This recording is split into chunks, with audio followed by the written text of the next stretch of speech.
Thank you. I call Seamus Logan to move the motion. Thank you, Mr. Betts. It's a pleasure to serve under your chairmanship. I'm grateful to the Speaker's office, which oversees the ballot that leads to the selection of debate topics, and I'm truly very pleased to have secured this debate today in order to provide us all with an opportunity to shine a light on the issues many people across the country are facing accessing disability equipment. I want to particularly welcome, she arrives into the room, Milana Haji Tuma, here representing herself and a number of others here today, and thank you for attending. Firstly, I'd like to thank the 653 people who have shared their experiences providing moving testimonials, which have been invaluable in my preparation for this debate. I appreciate the time and energy that has gone into each of these responses, and I would like to reiterate both my thanks and appreciation for all those who have contributed. I want to begin by offering some quotes from my constituents, from these responses, some of them from my own constituents. My daughter had to wait 2 years for her wheelchair. I wouldn't be able to function without my stair lift, my powered wheelchair and my crutches. It's about my safety, my dignity and my ability to live independently.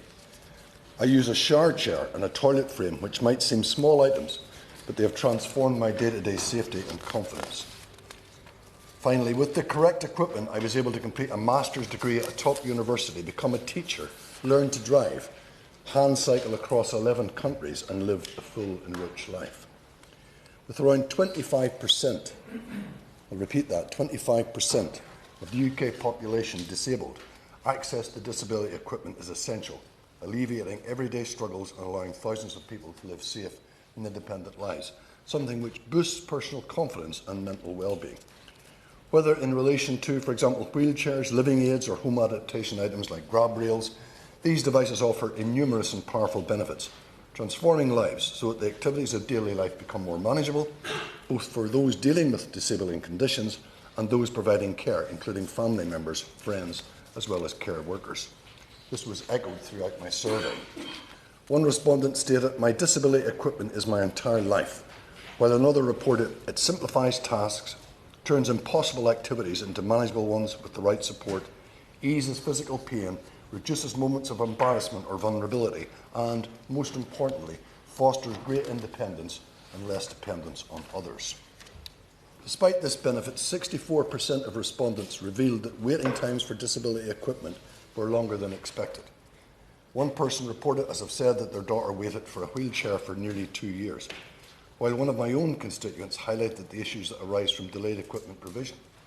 They stated that without proper assessment and provision, disabled people can be left living in environments that actively worsen their health or place them at risk of injury. In consideration of these testimonies, Mr. Chair, there's a growing belief that the system to provide disability equipment is becoming increasingly unsustainable. With complaints about waiting times, quality of equipment and poor communication around access, it is no surprise that over 650 people responded to my survey in the space of 4 days. In addition, hundreds more people gave testimonies to inform the APPG for access to disability equipment's latest report, published last October. Among stories of frustration and disappointment, the report revealed that 63% of carers and 55% of equipment users felt services were getting worse, while yes, I will give way, yes. I thank the honourable gentleman for giving way and for securing this important debate. I agree with absolutely everything he said.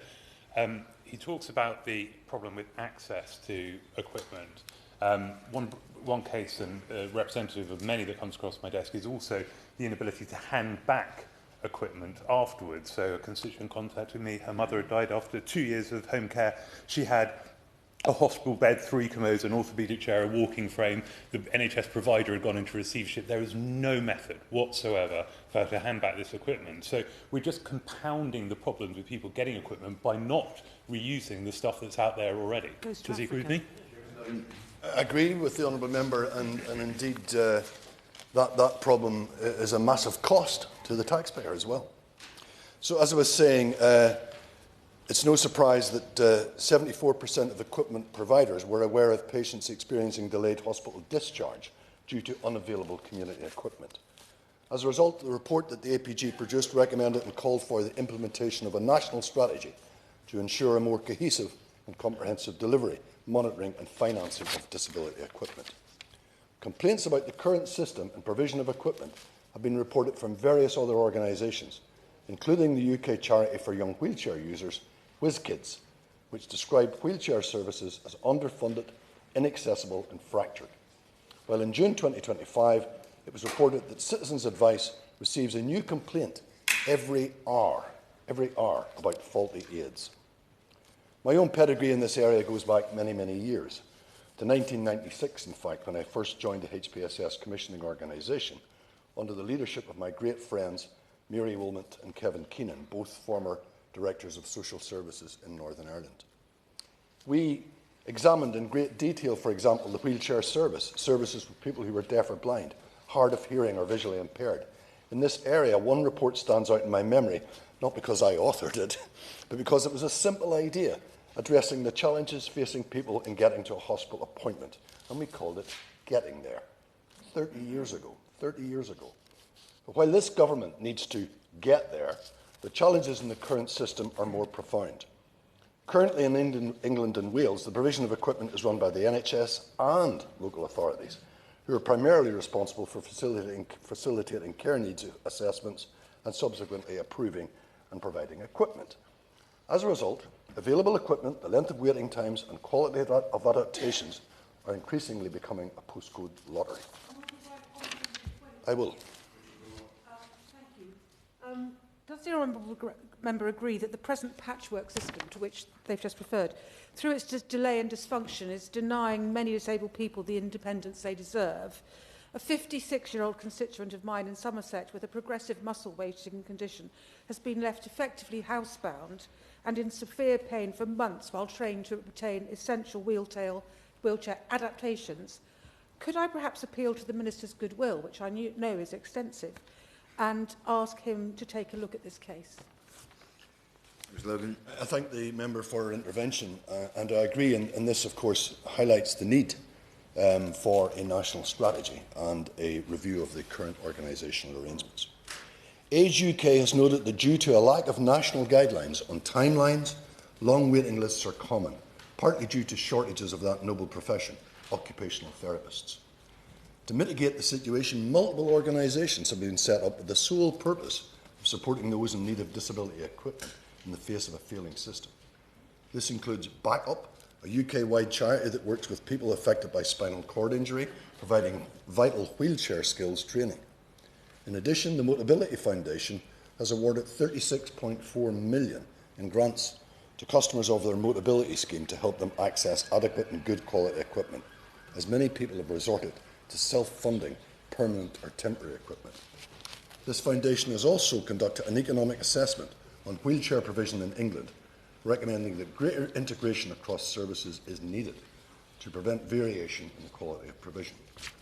Now, in Scotland, the handling of disability equipment and adaptations is carried out by integrated authorities, united bodies, in which local authorities and NHS services work together to provide more cohesive and community-focused health and social care planning. To guide these bodies, the Scottish Government agreed a memorandum of understanding some years ago, setting out a standardised approach for the provision of equipment to maintain consistency across all local councils.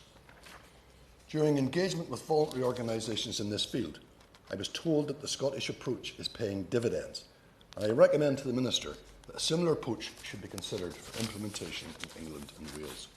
Because, Chair, the system needs change now. Thousands of people across the UK are sick, sore and tired of being unheard after countless complaints. When will their voices be taken seriously? Greater national leadership is urgently needed to put an end to this insecure and uncertain system, where attaining necessary life-supporting equipment is based upon where you live, rather than your need. Everyone has a right to access disability equipment and live safe and independent lives. The pressure is now on the UK Government to step up and redesign the current system, responding to the many calls to establish a national strategy. This consolidated approach holds the potential to improve oversight, reduce waiting times and ensure consistent, reliable access to disability equipment for everyone, no matter where they might live. And so, in conclusion, in responding for the Government, I want to pose one simple question to the Minister, just one. Can he please set out the reasons why he would not agree to take forward a national strategy in this area. Thank you, Chair. The question is, the House has considered the provision of disability equipment. We move on now. We've got 6 members wanting to speak in the debate. Probably about 30 minutes, so about 5 minutes each as a guideline, if we can move forward on that basis. Daniel Francis, please. Thank you, Mr. President. It's a pleasure to serve under chairship, and I'll declare the interest that I'm chair of the All-Party Group for Disability Equipment, also chair of the All-Party Group for Wheelchair Users, and it is well known one of my children has cerebral palsy and uses a wide range of this equipment, from a wheelchair to postural seating for both eating and for bathing, etc. So I've become a bit of an expert in some of these matters over the years. Firstly, I pay tribute to the Honourable Member for Aberdeenshire North and Moray East for securing the debate on the provision of disability equipment. And there will separately be a debate through the Backbench Business Committee about wheelchair provision, I'm aware, later in this year, which I'll be sponsoring. And on the points from the member from West Dorset, you know, that is a real issue. The collapse of NRS last summer has caused real issues across the country. I know my constituency in Bexley and Crayford borders Kent. There's been real issues there, but there are issues for local authorities that I've been working on with organisations to try and reduce that. But recycling continues to be a real issue, and it is something in the recommendations of the All-Party Group report. So as chair of the All-Party Group, I'm delighted to have this debate, and I also want to pay tribute to New Life, the Charity for Disabled Children, and the British Healthcare Trade Association for their dedication and hard work in advocating for users of disability equipment. As has been said, our first report, Barriers to Accessing Life-Saving Disability Equipment, was published in October, and the report resulting from our first inquiry, in fact, into the systemic barriers that prevent millions of disabled children and adults across the UK from accessing medical and community equipment that they need to live safely and independently. I want to take the opportunity to highlight some of the evidence that we heard. In our report found that 71% of people feel the system providing hoists, grab rails and other essential medical equipment is not currently meeting their needs. And our first key recommendation report was for the implementation of a national strategy, where there's currently no national cohesive strategy for community equipment and care provision, which has resulted in inconsistent experiences across the country. The APPG recommended that a national strategy should be overseen by a minister that would ensure a national directive is issued to local authorities, clarifying whose responsibility it is to provide equipment, ensuring consistency and reducing confusion. And our inquiry heard the evidence that the current system is responsible for delivering essential community equipment is fragmented, inconsistent, and too often failing the people that exist to support. Responsibility is currently split between local authorities and ICBs, but in practice that joint responsibility, and certainly I know this firsthand, frequently leads to unclear unaccountability, variation in provision, and what many families and professionals describe as a postcode lottery. And what I would say for children on those issues about delays, and again I've seen this, is you order equipment, you wait a year or two, and the equipment is actually obsolete. And again, we've seen that in the feedback we had in the report. The report highlighted the consistently long wait for both assessments and equipment, which worsens conditions and increases costs. And in fact, 74% of professionals and equipment providers said they were aware of patients who've experienced delayed hospital discharge because essential equipment was unavailable at home. Not only does this delay increase in financial strain on NHS, and pressure on hospital beds and staff time, but it slows down elective care and places and puts further strain on the social care system. Within the report, one of the key recommendations is to implement a coordinated national plan, including clear targets, workforce investment and streamlining processes to reduce delays and prevent unnecessary hospital stays. Maximum service timeframes should be aligned with the wheelchair service standard of 18 weeks to ensure consistent, accountable delivery. And equipment providers from across the country said that every authority works differently, with little alignment between local areas and very limited national oversight of how services are delivered. Our inquiry found 33% of equipment users are still waiting to receive approved equipment, within 1 in 5 waiting more than 2 months, highlighting the real consequences these failures have for people who rely on this support. And as has been said, despite the scale importance, there's no single minister with clear responsibility for ensuring services are working effectively for patients. So it's clear the system does need change, and I would be grateful on 2 issues if the Minister would consider the recommendations from the All-Party Group to introducing a national strategy for community equipment and wheelchair services in order to eliminate the postcode lottery and provision and providing proper national oversight and monitoring of services, and introducing a coordinated national plan to reduce delays on the provision of that community equipment. And lastly, of course, the all-party group will be meeting on the 26th of March, and the Minister and all members will, of course, be welcome in their busy diaries if they wish to join us then. Thank you, Chair. Thank you, Mr. Betts, and it's a pleasure to serve with you, Chair. And pay tribute to the Honourable Member for Aberdeenshire North and Moray East for securing this debate. Disabilities impact the lives of many people in the southwest of England, with older people being some of those most affected. Age UK says that disabilities affect 40% of people over 60, but 75% of people aged over 80. And it's particularly pressing for people in Mid and East Devon, where a third of residents are aged 65 plus. Hearing loss is one such disability, all too common amongst older people and with some very serious consequences.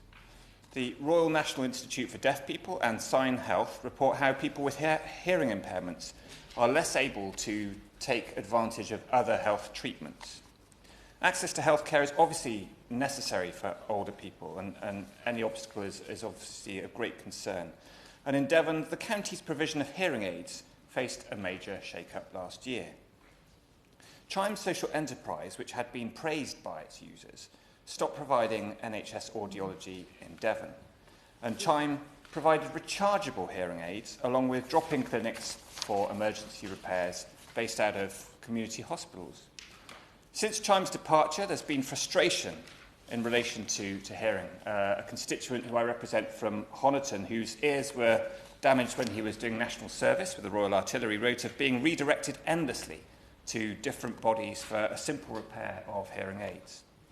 Another, from Seaton, told me how models offered by the new providers are shoddy, as he put it. He has had 2 hearing aids already becoming unusable because the tubes slip out of the rubber mould. This would have been a simple £60 replacement with Chime, and now he writes to me, he wonders whether the next stage is a conch shell. A case I'd like to draw particular attention to is that of Mary Dickinson. I met Mary in Sidmouth at a remembrance service last year. She is aged 92. She was an NHS nurse for most of her life, and she still volunteers to this day at Sidmouth Hospice at Home. And for these acts of service, she was awarded a Lifetime Achievement Award by the British Red Cross. Mary, like many others, was provided with rechargeable hearing aids from Chime, and these work very well.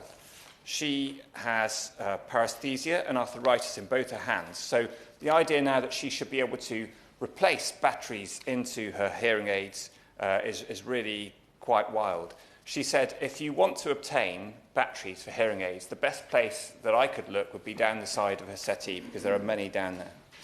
The NHS stated it cannot offer Mary the rechargeable hearing aids anymore, despite these being the only ones that she can use at the age of 92.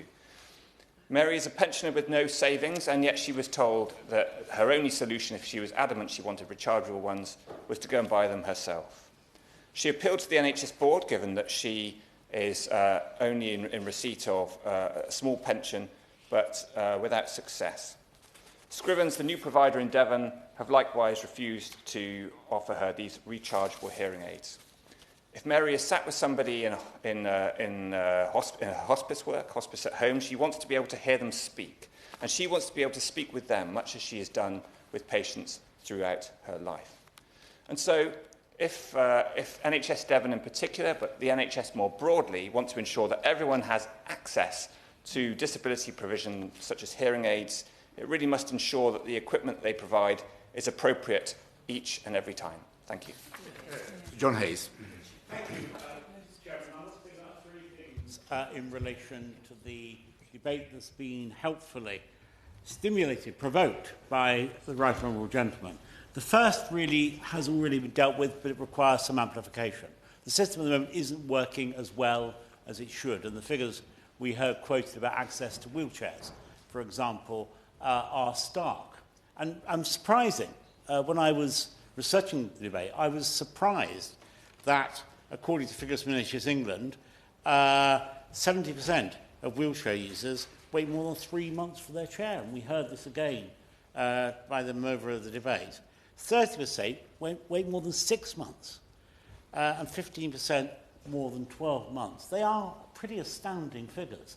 What I say to the Minister, don't let the perfect be the enemy of the good, because if those people could be provided with some help, perhaps not the chair ideally suited to their needs, but something that assisted them through a recycling scheme, I'm sure they'd feel that the government, the authorities were at least making an effort. If you're sitting at home, you're hearing nothing and getting nothing, you must get increasingly frustrated. So let's be more creative about how we can improve those numbers. And as I say, recycling equipment has to be at the heart of that. It's not a perfect solution, because equipment often has to be tailored to the specific requirements of the person, of the individual concerned, but it might help.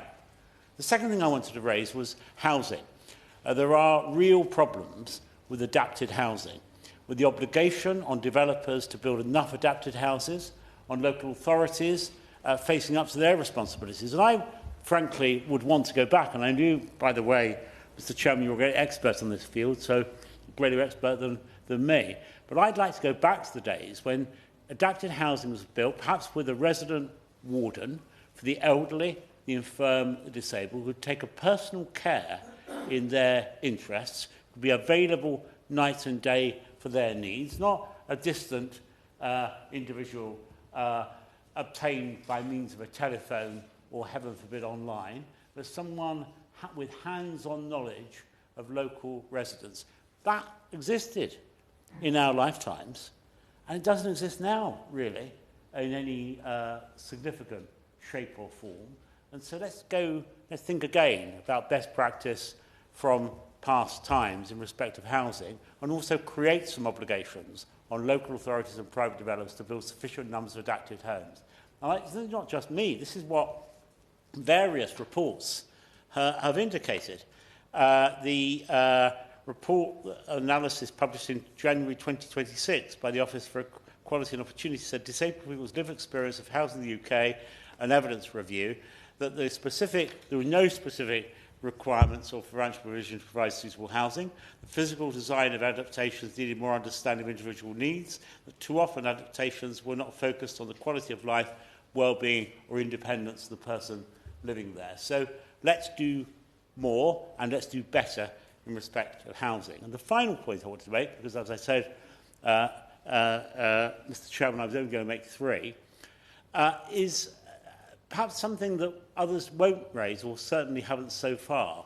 And that's the way that the provision of all kinds of other services can support disabled people. So, for example,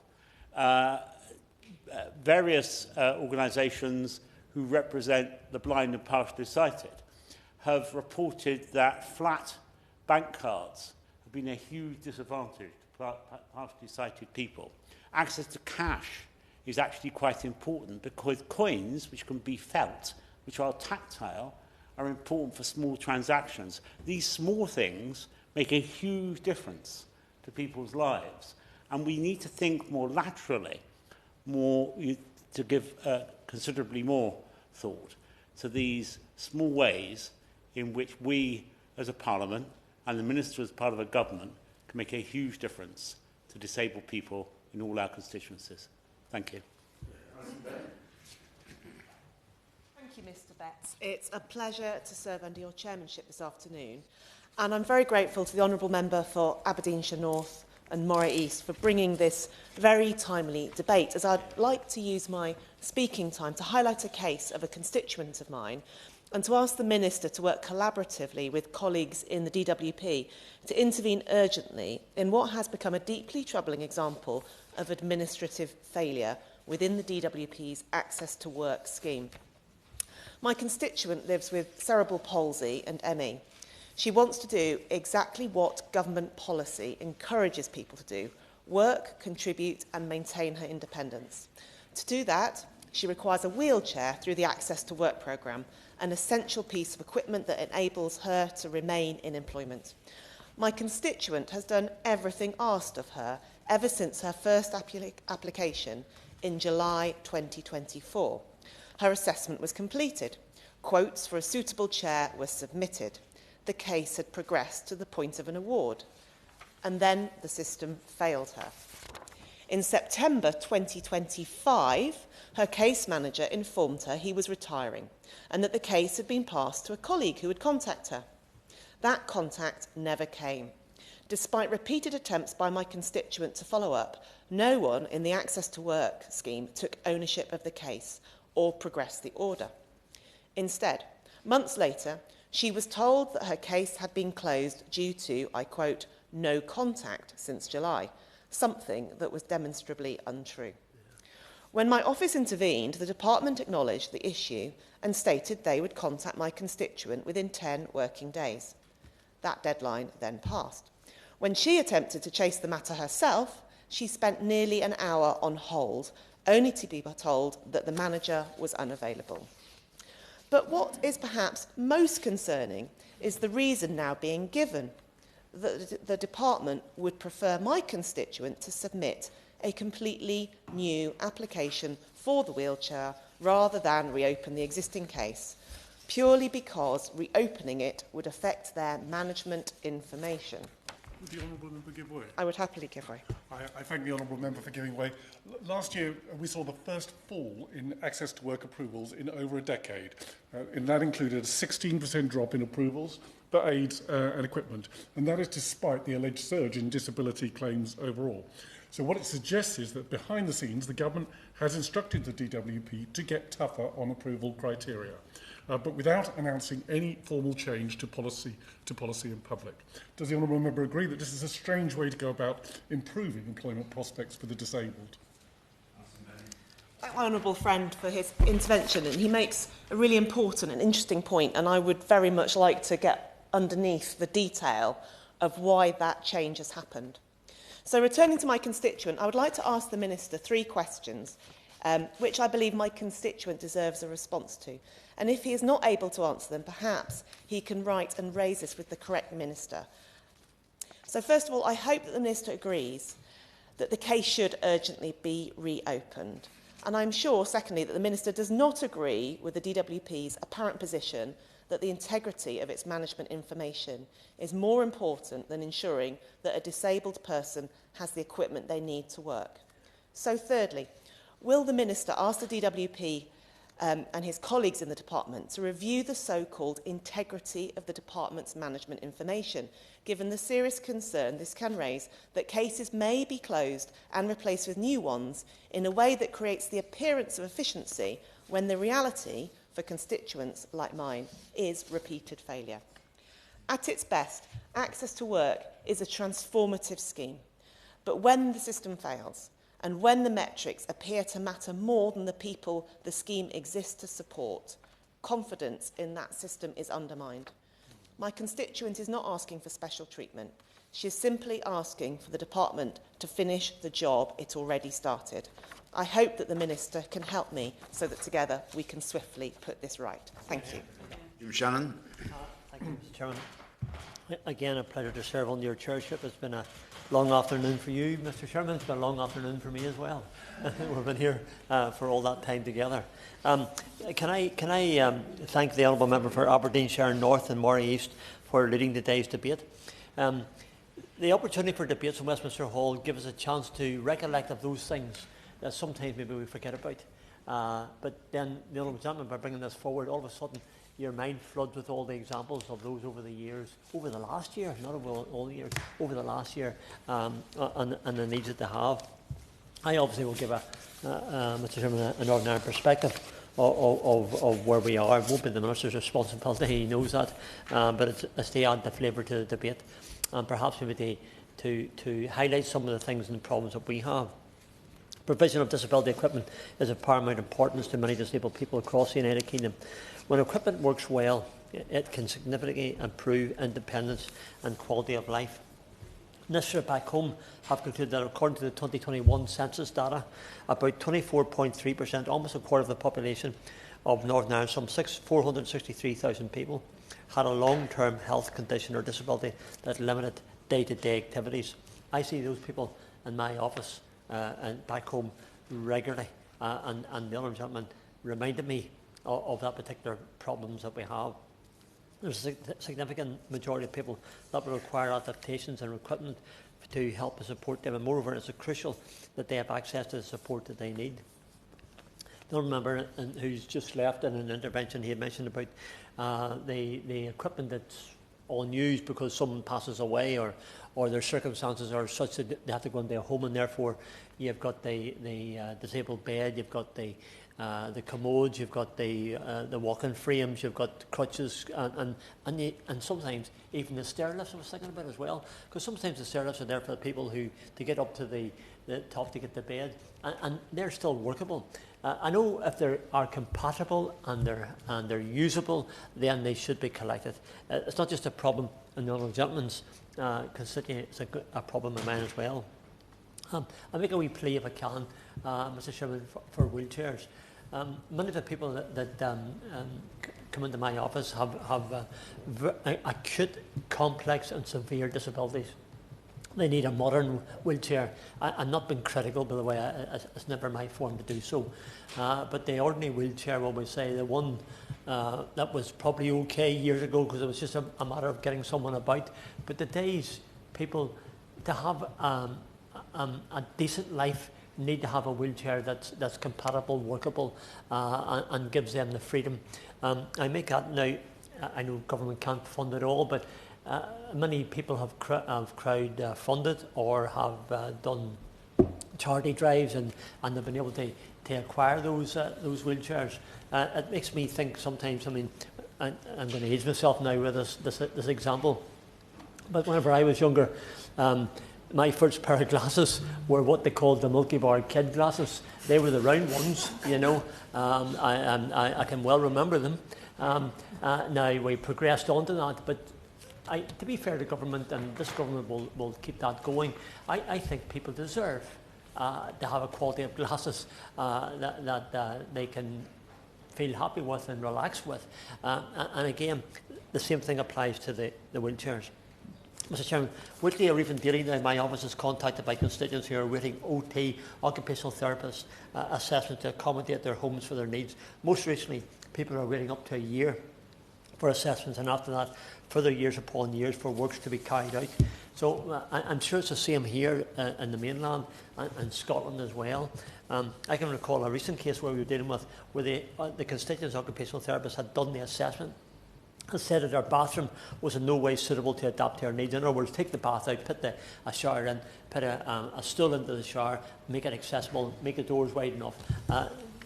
And I'm not smarter than anybody else, but I'm involved in these cases regularly. I understand very quickly what people need.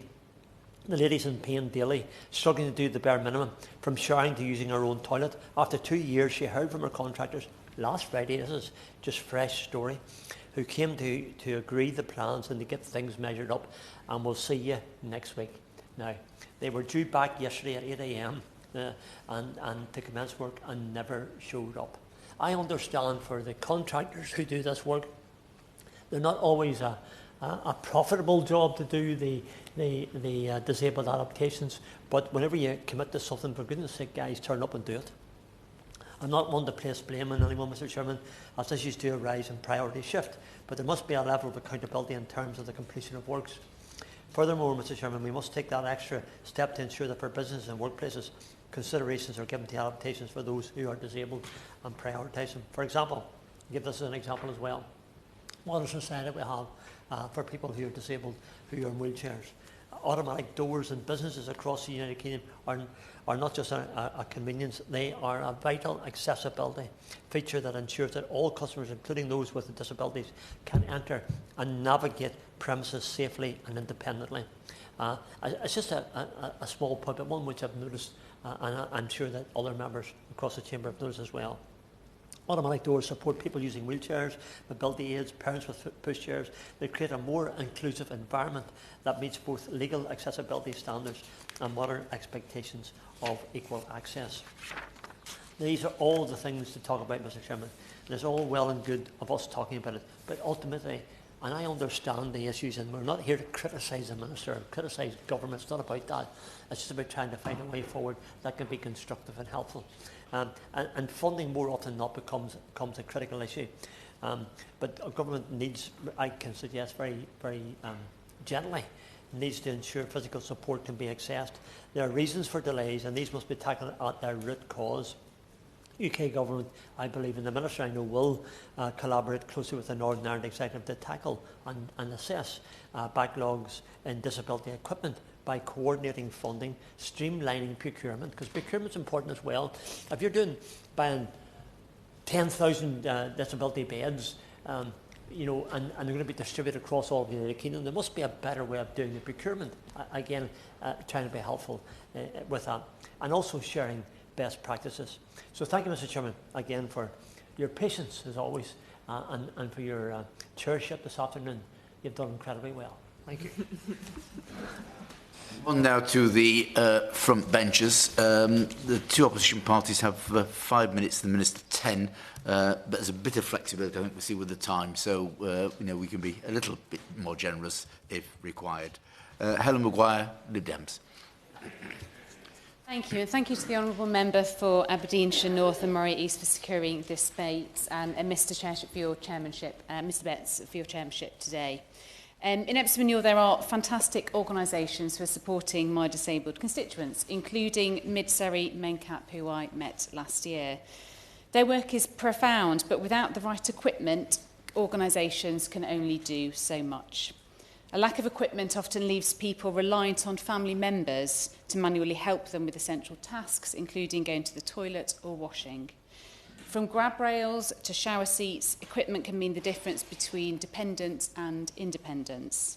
The APPG for Disabilities Equipment report on this issue revealed staff shortages, supply chain delays and inconsistent local authority processes cause widespread delays to equipment provision.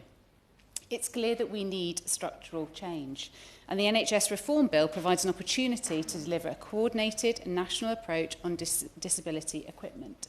So will the Minister commit to using this legislation to deliver this? It's widely recognised that access to wheelchairs varies significantly across the country and demand is skyrocketing. In September 2025, the charity WizKids was forced to close its wheelchair waiting list for the first time in its 35-year history due to high demand. Moreover, the average wait time between being discharged from hospital after life-altering injuries and being assessed for a wheelchair is 10 months. Whilst the Liberal Democrats welcome NHS England's wheelchair quality framework, I'm concerned that with ICBs facing cuts and reorganisation, whether a framework is going to have the necessary impact to deliver change. What makes these matters worse is that equipment wastage in the NHS is huge, and you only need to go to your local tip to see this. In July, I wrote to the Minister for Secondary Care following concerns from a constituent about NHS equipment wastage. In her response, she highlighted the Design for Life roadmap that includes a framework for decontamination infrastructure across NHS trusts to enable the safe sterilisation and reuse of medical equipment. I find it shocking that disabled people are waiting months or even years for equipment while other patients are forced to throw away useful equipment once they have recovered, which could obviously be reused. So can the Minister confirm how much equipment has been diverted from waste since the roadmap was launched over a year ago? This debate has reinforced a simple but vital truth, that everyone deserves to live independently and with dignity. After the Conservatives left social care in disarray, the Liberal Democrats are committed to ensuring that people with disabilities have access to suitable housing, meaningful employment and the opportunity to enjoy the activities that make life fulfilling.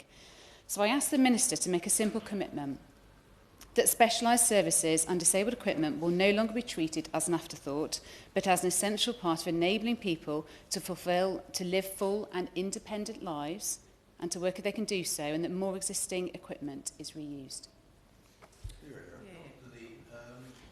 Spokesperson Luke Evans.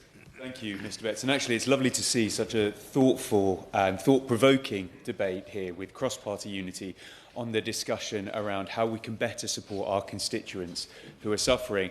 Because it could be a stair lift, it could be a shower, homemade and adaptions. I've seen them as a GP and what a difference they can make to people, to constituents.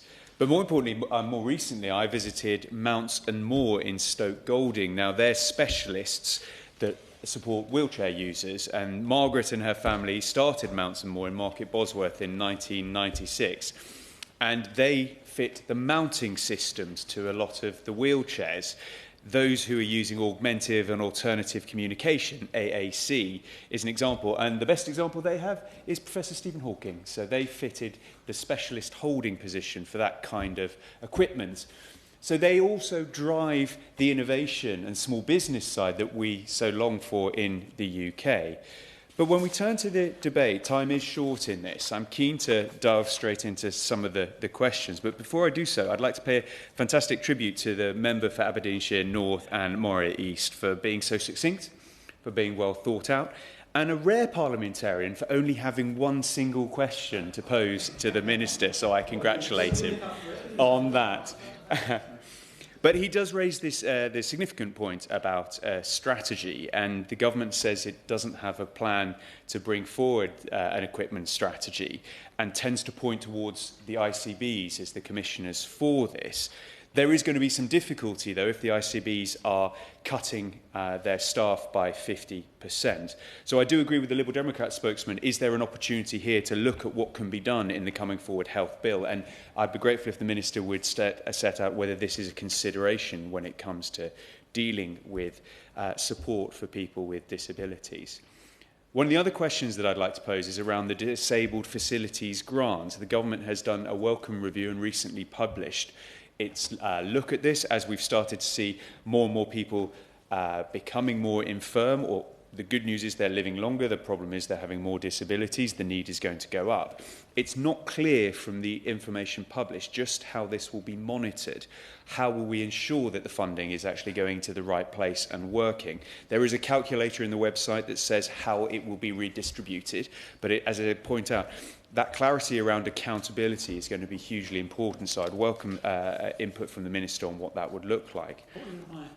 We'll give way. On that specific point, the government has said that additional money for the grant will provide around 5,000 additional home adaptations.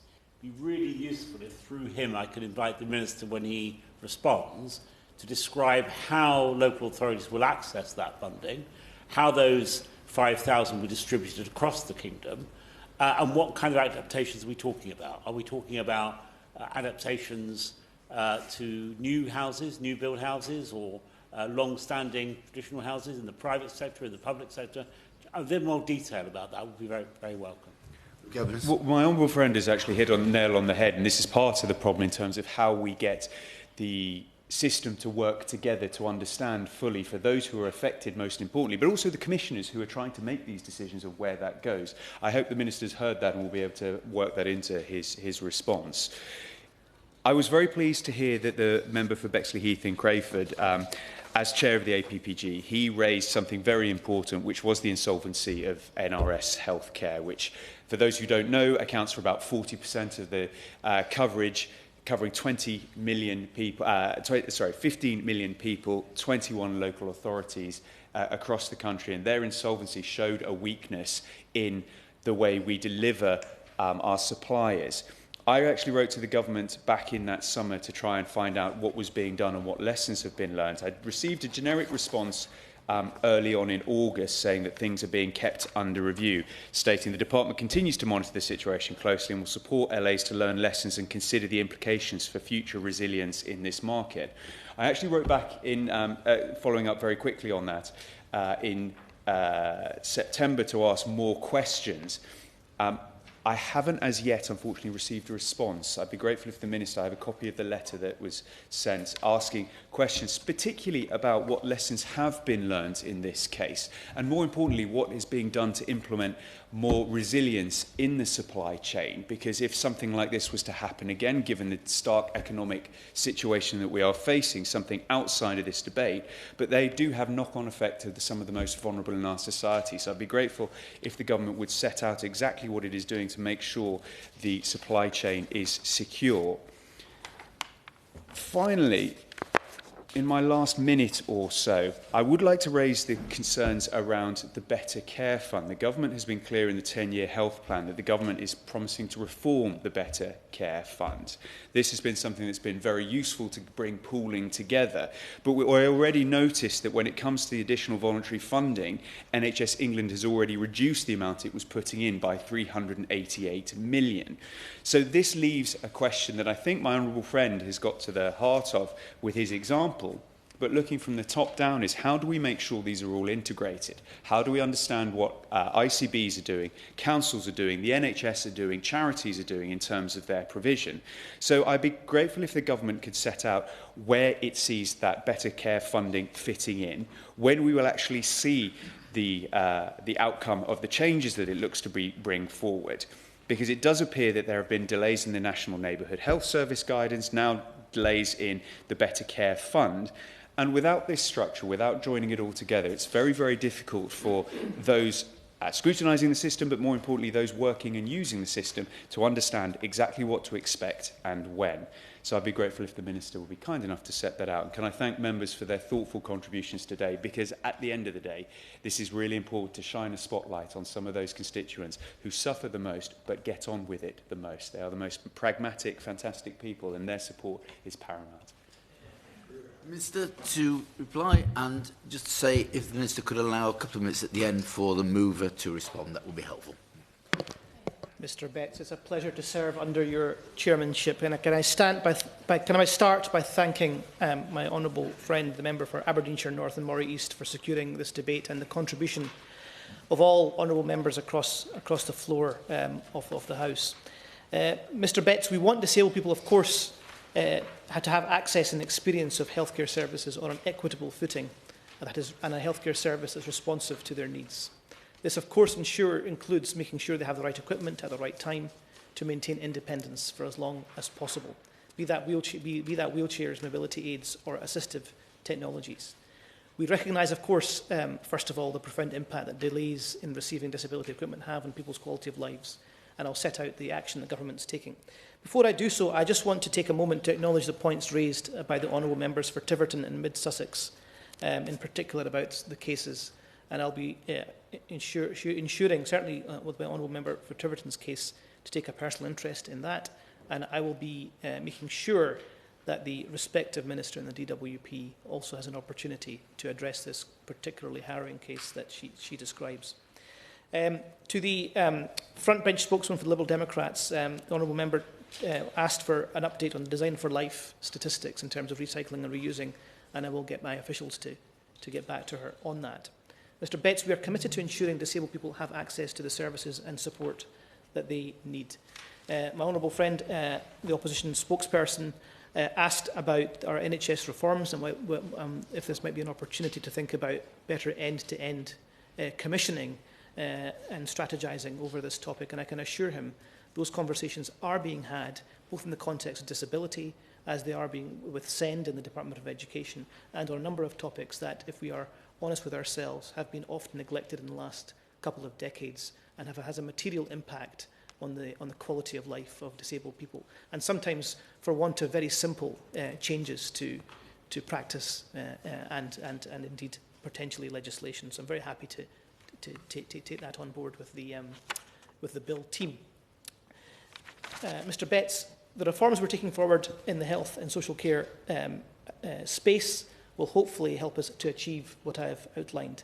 The 10-year health plan specifically identifies disabled people as a priority group for the development of neighbourhood health care, offering more holistic and ongoing support. We are making £4.6 billion of additional funding available for adult social care in 28-29 compared to 25-26 to support the sector in making some of those improvements.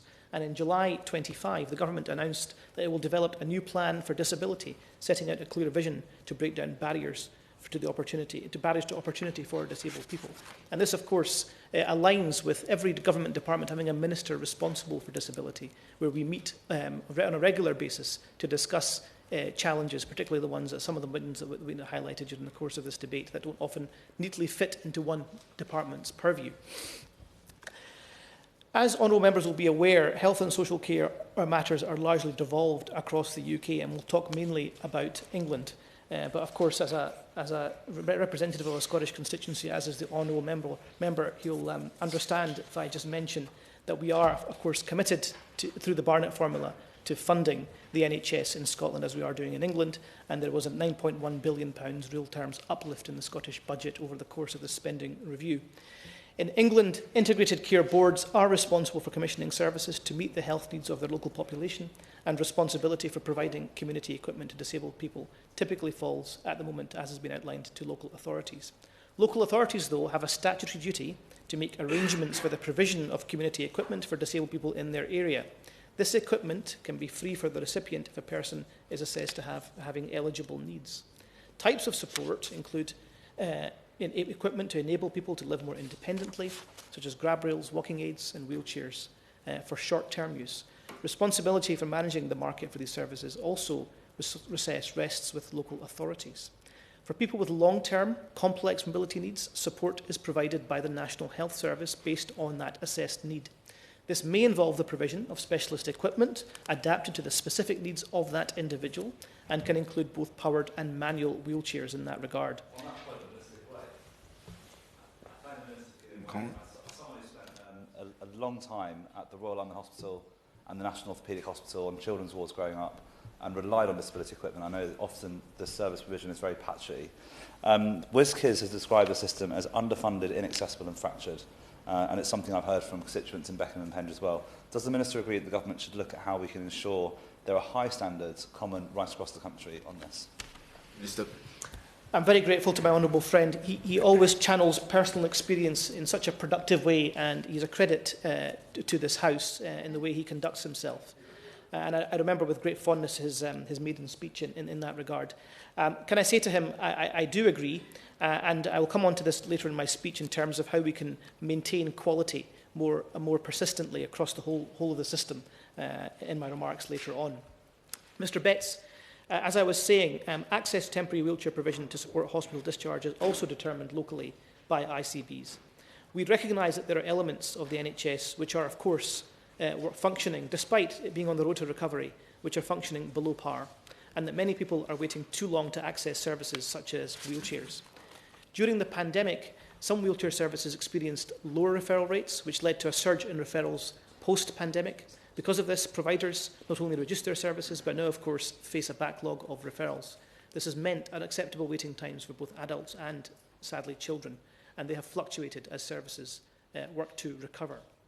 Action, though, is being taken to address waiting times in England. In October 2025, we published the NHS Medium-Term Planning Framework, requiring all ICBs and community health services to actively manage and reduce waits over 18 weeks and to develop a plan to eliminate all 52-week waits. The Community Health Services Situation Report will be used to monitor ICB performance against waiting time targets in 26-27, and it currently monitors waiting times for children, young people and adults under wheelchair, orthotics, prosthetics and equipment. These targets will guide the system to reduce the longest waits first.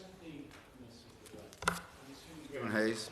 I wonder if the government's made any assessment of the return and reuse of equipment. That's not always possible, as I said earlier, but it would be an incredibly powerful message to send to many of those people who waited so long, and I think a very straightforward thing to do. If that assessment hasn't been made, will you commit today to make such an assessment? Because I think that would be a really positive outcome from this debate. Yep.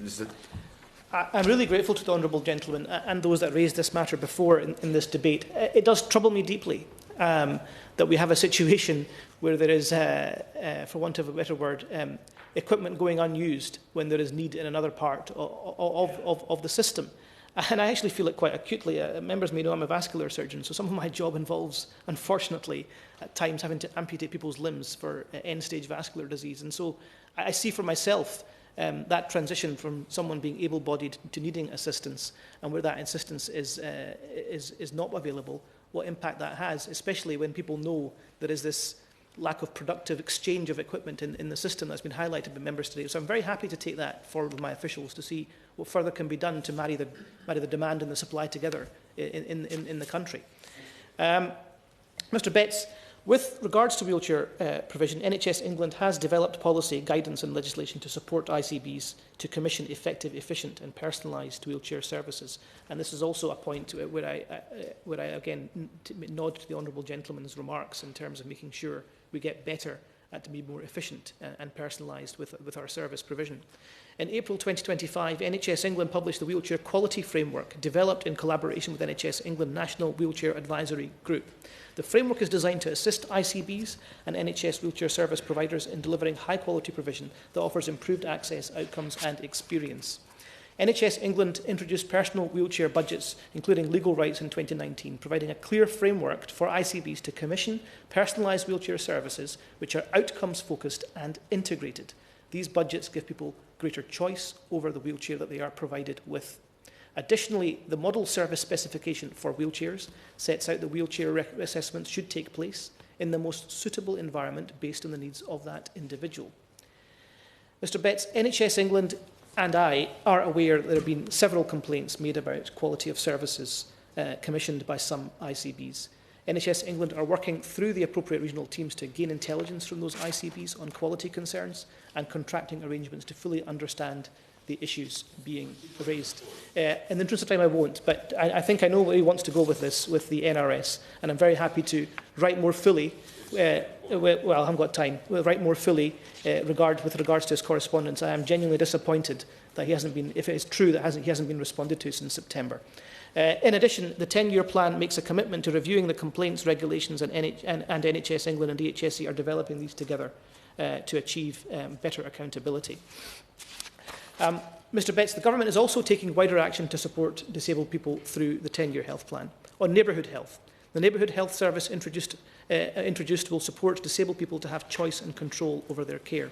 This includes increasing uptake of personal health budgets, which provide individuals with that greater choice and control over how their health is assessed and well-being needs are met. One aim is to have a neighbourhood health centre in each community that brings NHS, local authority and voluntary sectors together, creating a holistic offer that meets people's needs in the place that they are. We expect these services to be designed in a way that reflects the specific needs of disabled people and with a focus on personalised, coordinated care. And I particularly think this is an opportunity as we move care from hospital to the community to address some of the concerns that have been raised in the debate today. On social care, the government is also driving forward improvements in social care for disabled people. We are enabling people to have more choice and control over their care through, for example, the greater use of those direct payments.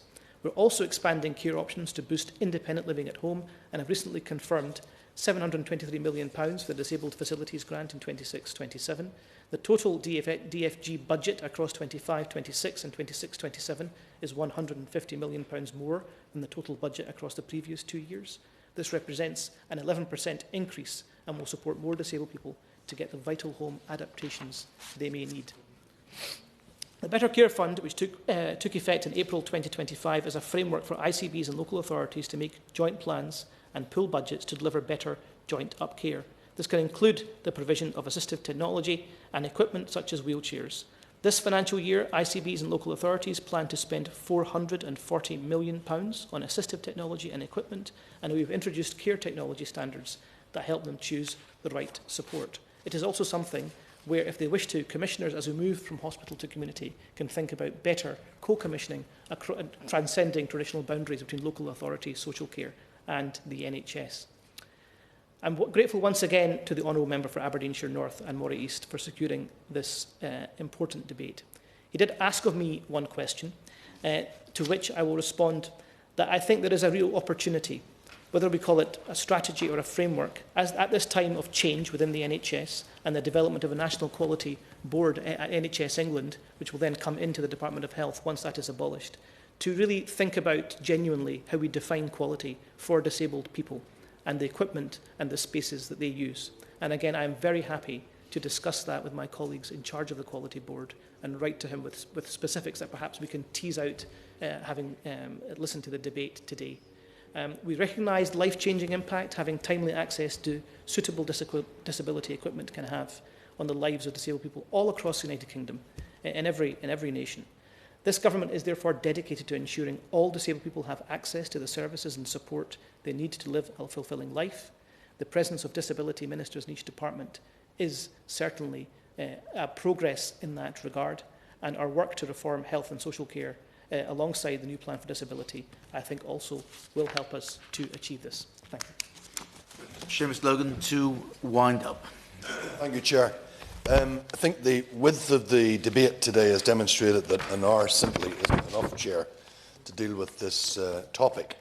As the member for South Holland and the Deepings has demonstrated, for example, housing, domestic adaptations, the topic all on its own, access to work under the DWP, transport. We could have spoken about transport issues for hours.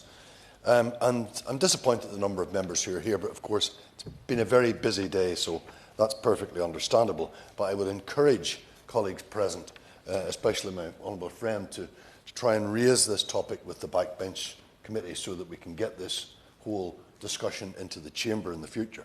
I want to particularly thank the chair of the APPG, the member for Bexley Heath and Crayford, and all members who have contributed to the debate today, in particular the Liberal Democrat spokesperson, the Shadow Minister, and the Minister himself. And I know it's been a very busy day for the government, maybe even a difficult day at times. So I appreciate the time that he's given us and the passion with which he spoke to the topic. I think he genuinely wants to see improvement here. And if the July 25 new plan for disability can bring forward a framework or a strategy or an improvement, I think we would all very much endorse that. Finally, Chair, I want to thank the Chamber Engagement Team, something which we sometimes take for granted. But the Chamber Engagement Team are responsible for helping parliamentarians like myself to bring informed debates to the Chamber and to the Westminster Hall. So I thank them very sincerely. And with that, I will close, Chair. The House has considered the provision of disability equipment. Many that have been say aye. Contrary, no. I think the ayes have it. The ayes have it. Order the sitting stands adjourned.